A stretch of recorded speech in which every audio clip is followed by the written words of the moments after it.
ಈಗಾಗಲೇ ಮುಖ್ಯಮಂತ್ರಿಗಳು ತಮ್ಮ ಸ್ಪಷ್ಟನೆಯನ್ನು ಕೊಟ್ಟಿದ್ದಾರೆ.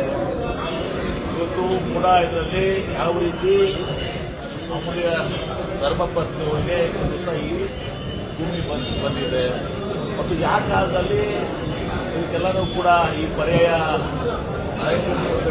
ಬಿಜೆಪಿ ಕಾಲದಲ್ಲಿ ಆಗಿರುವಂತದ್ದು ಮತ್ತು ಇದನ್ನ ಕೊಟ್ಟಿರೋದು ಕೂಡ ಬಿಜೆಪಿ ಕಾಲದಲ್ಲಿ. ಹಾಗೆ ಪ್ರಶ್ನೆ ಬರುವಾಗ ಇವರಿಗೆ ಅರ್ಥ ಆಗ್ಬೇಕಾಗಿತ್ತಲ್ಲ ತಪ್ಪುಗಳಾಗಿದ್ರೆ ಹೀಗಾಗಿ ಮುಖ್ಯಮಂತ್ರಿಗಳು ಸ್ಪಷ್ಟನೆ ಕೊಟ್ಟಿದ್ದಾರೆ.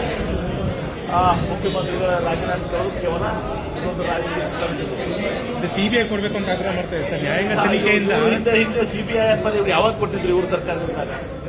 ಸಿಬಿಐ ಅನ್ನ ಕಾಂಗ್ರೆಸ್ ಬ್ಯೂರೋ ಇನ್ವೆಸ್ಟಿಗೇಷನ್ ಅಂತ ಇದ್ರು. ನಮ್ಮ ಸರ್ಕಾರ ಇದ್ದಾಗ ನಾವು 7 ಕೇಸ್ಗಳಾಗಿರೋದು ಸಿಬಿಐ ಕೊಟ್ಟಿದ್ರು. ಇವರು ಒಂದೇ ಒಂದು ಕೇಸು ಸಿಬಿಐ ಕೊಟ್ಟಿದ್ರು. ಈಗ ಸಿಬಿಐ ಬಗ್ಗೆ ಮಾತಾಡ್ತಾರೆ. ಏನಾಗಿದೆ ಅಂತ ಗೊತ್ತಿದೆ.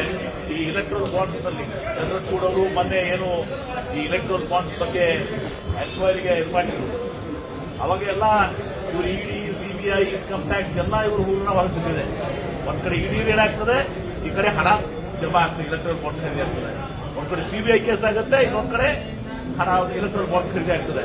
ಒಂದ್ ಕಡೆ ಇನ್ಕಮ್ ಟ್ಯಾಕ್ಸ್ ರೇಡ್ ಆಗ್ತದೆ, ಈ ಕಡೆ ಇಲೆಕ್ಟ್ರಲ್ ಬಾಂಡ್ಸ್ ಖರೀದಿ ಆಗ್ತದೆ. ಇದಕ್ಕೆ ಉತ್ತರ ಕೊಡ ಅಂತ ಹೇಳಿದ್ರೆ ಅವರು ಪಕ್ಷದವ್ರಿಗೆ ಯಾಕೆ ಸಿಬಿಐ ರೇಡ್ ಆದ್ಮೇಲೆ, ಇಡಿ ರೇಡ್ ಆದ್ಮೇಲೆ, ಇನ್ಕಮ್ ಟ್ಯಾಕ್ಸ್ ರೇಡ್ ಬಗ್ಗೆ ಇಲೆಕ್ಟ್ರಲ್ ಬಾಂಡ್ಸ್ ಯಾಕೆ ಖರೀದಿ ಮಾಡಿದ್ರು? ಇದು ದೇಶದ ಒಂದು ದೊಡ್ಡ ಹೈರಾಣ ಇಲೆಕ್ಟ್ರಲ್ ಬಾಂಡ್ಸ್. ಮತ್ತು ಅದೆಲ್ಲಕ್ಕೂ ಕೂಡ ಸಾಕ್ಷಿ ಇದೆ, ಯಾವುದು ಕೂಡ ಮುಚ್ಚಿ ಮರೆಯಿಲ್ಲ, ಪ್ರೂಫ್ ಇದೆ. CBI raid electoral bonds, income tax raid electoral bonds, ED raid income bonds. ಇದಕ್ಕೆ ಉತ್ತರ ಕೊಡ ಅಂತ ಹೇಳಿದ್ರೆ ನಿಮಗೆ ಬಿಜೆಪಿಯವರಿಗೆ ಕೇವಲ ರಾಜ್ಯ ಅಲ್ಲ, ರಾಷ್ಟ್ರದವರೆಗೂ ಕೂಡ ಇದು ಉತ್ತರ ಕೊಡ ಅಂತ ಹೇಳಿ. Okay, thank you sir.